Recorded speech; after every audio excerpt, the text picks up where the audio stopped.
जय हिंद साथियों। आज मैं बात करूंगा 5 किलोमीटर रनिंग के बारे में। तो देखिए, इस टॉपिक पर पहले से ही बहुत सारे वीडियोस अवेलेबल हैं। 5 किलोमीटर का वर्कआउट, 5 किलोमीटर, ये 5 मतलब बहुत सारे, ठीक है। लेकिन आज मैं 5 किलोमीटर का कोई वर्कआउट बताने वाला नहीं हूँ। आज मैं 5 किलोमीटर दौड़ने का सही तरीका, इसको हम समझने की कोशिश करते हैं। 5 किलोमीटर रनिंग आखिर कैसे कंप्लीट करना है हमें। देखिए, अगर कोई चीज़ का आपको फॉर्मूला पता होगा तो आप उसकी प्रैक्टिस करने में आपको आसानी रहेगी। ऐसे अगर आप कोई भी वर्कआउट देख लिया और वर्कआउट कर लिया या फिर दौड़े जा रहे हैं तो उससे कुछ नहीं होगा। हमें पहले इस चीज़ के लिए समझना पड़ेगा कि 5 किलोमीटर आखिर कंप्लीट कैसे करें, इसके दौड़ने का सही तरीका क्या है और इसकी मिस्टेक्स क्या हैं, क्या आप मिस्टेक करते हैं इसमें।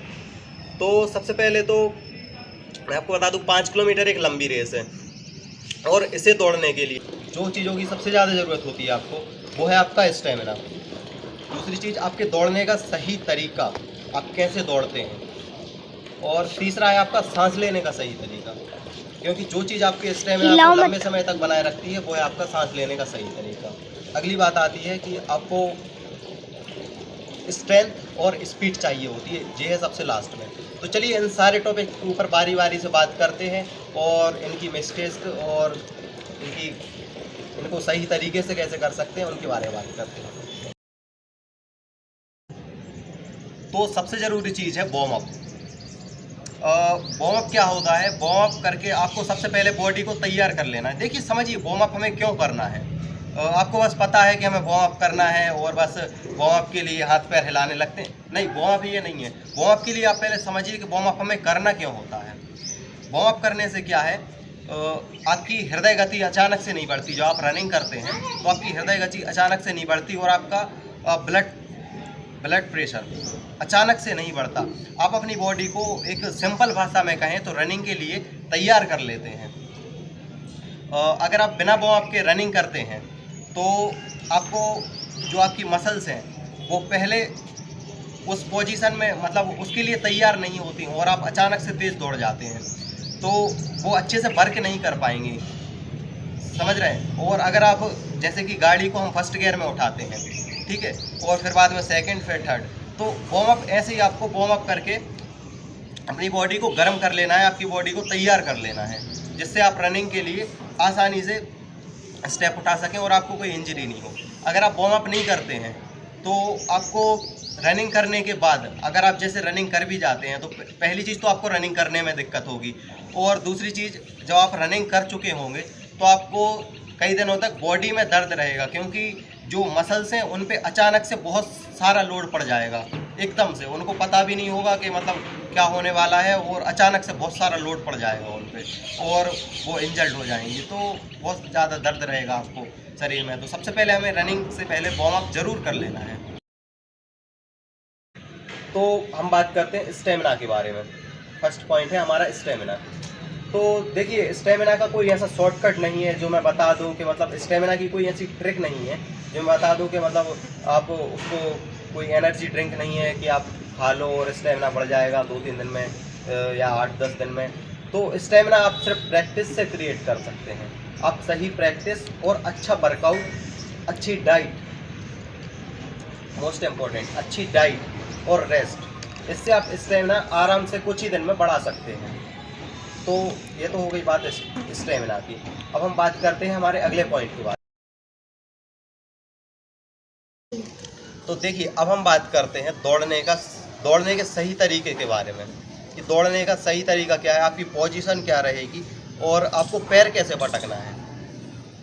देखिए, सबसे पहले हमने बात करी स्टेमिना के बारे में कि आप में दौड़ने के लिए स्टेमिना होना सबसे ज़्यादा ज़रूरी है।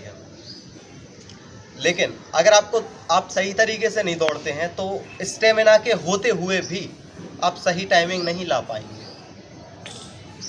तो कुछ भाई क्या है ना कि मतलब ओलंपिक की कोई रेस देख लेते हैं या फिर मतलब किसी सुन लेते हैं कि भाई पंजे पे दौड़ना चाहिए, तो वो 5 किलोमीटर की रेस पंजे पर मार देते हैं। वो 5 किलोमीटर की रेस पंजे पर दौड़ने की कोशिश करते हैं। अब पैर आना चाहिए, पैर दिखाओ एक बार। तो वो 5 किलोमीटर की रेस पंजे पर मारने की कोशिश करते हैं। देखिए पंजे पर जितनी भी रेस दौड़ी जाती हैं, आप ओलंपिक की कोई भी वीडियो उठाकर देख लीजिए, पंजे पर जितनी भी रेस दौड़ी जाती हैं वो होती हैं 100, 200, 400, 800 तक, क्योंकि इनमें सबसे ज़्यादा स्टार्ट से लेके फिनिशिंग लाइन तक इनमें सबसे ज़्यादा स्पीड की ज़रूरत होती है और पंजों से स्पीड क्रिएट होती है। हाँ, पंजों पे दौड़ना चाहिए, लेकिन पंजों पर दौड़ने का फंडा सिर्फ स्प्रिंटिंग पे काम करता है, ये सारी रेसों पर काम नहीं करता।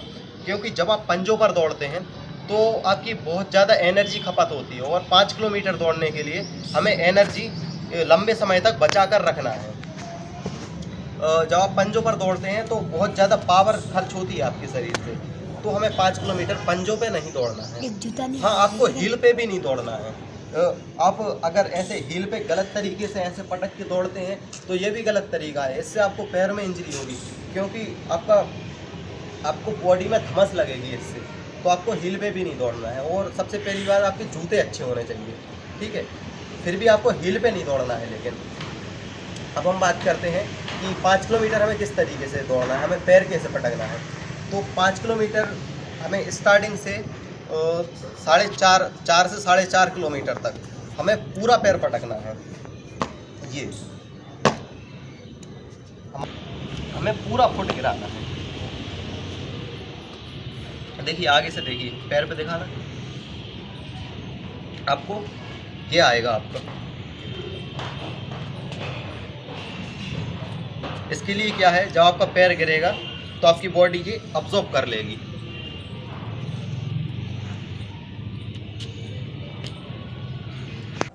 तो आप इमेज में देख सकते हैं कि बॉडी वेट सेंटर में रखते हुए कैसे पूरा फुट गिराया जा रहा है, ठीक है।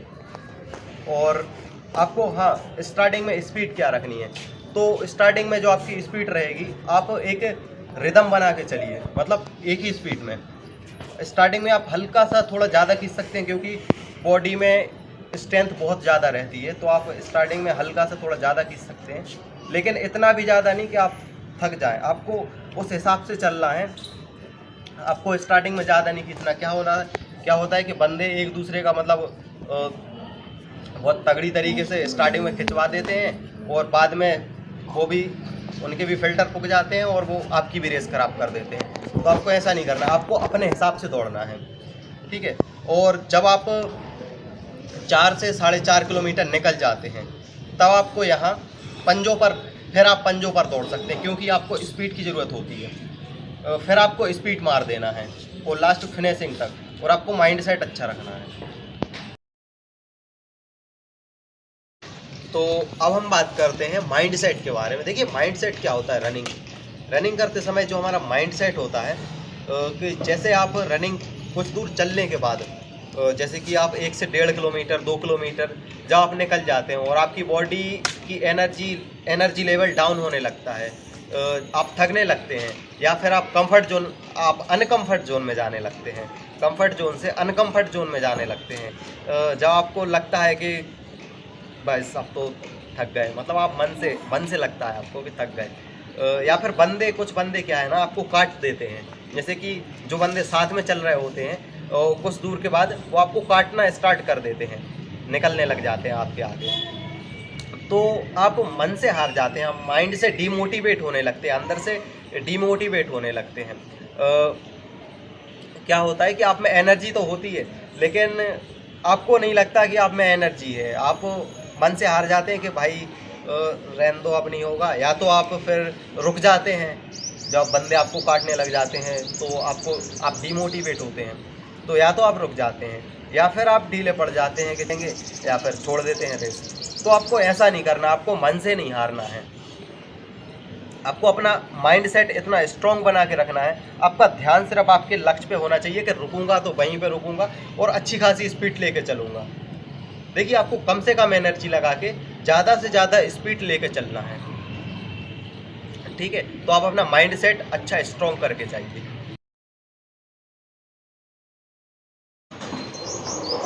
तो अब हम बात करते हैं सांस लेने का सही तरीका क्या है।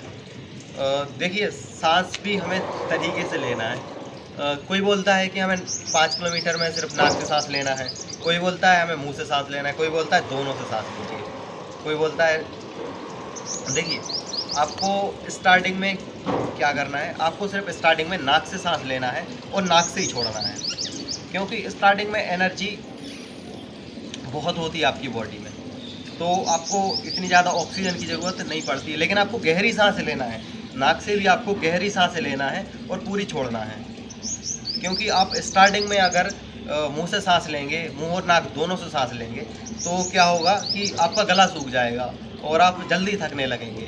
तो रनिंग करते समय आपके स्टेमिना को जो लंबे समय तक बनाए रखती है वो है आपका सांस लेने का तरीका।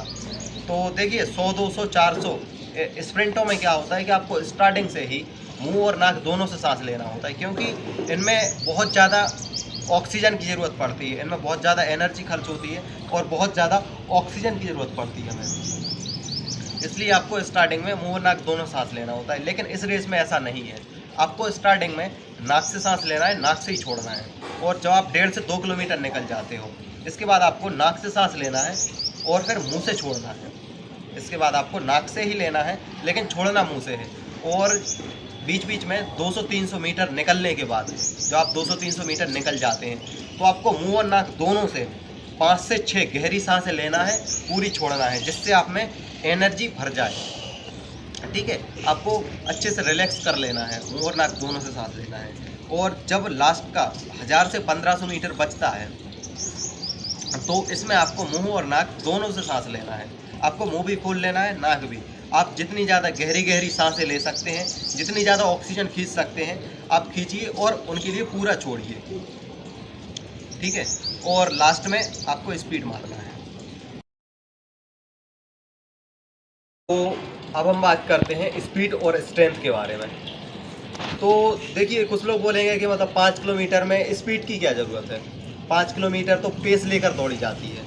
5 किलोमीटर में अच्छा खासा पेस लेकर चलना होता है और बस स्टेमिना की रेस होती है।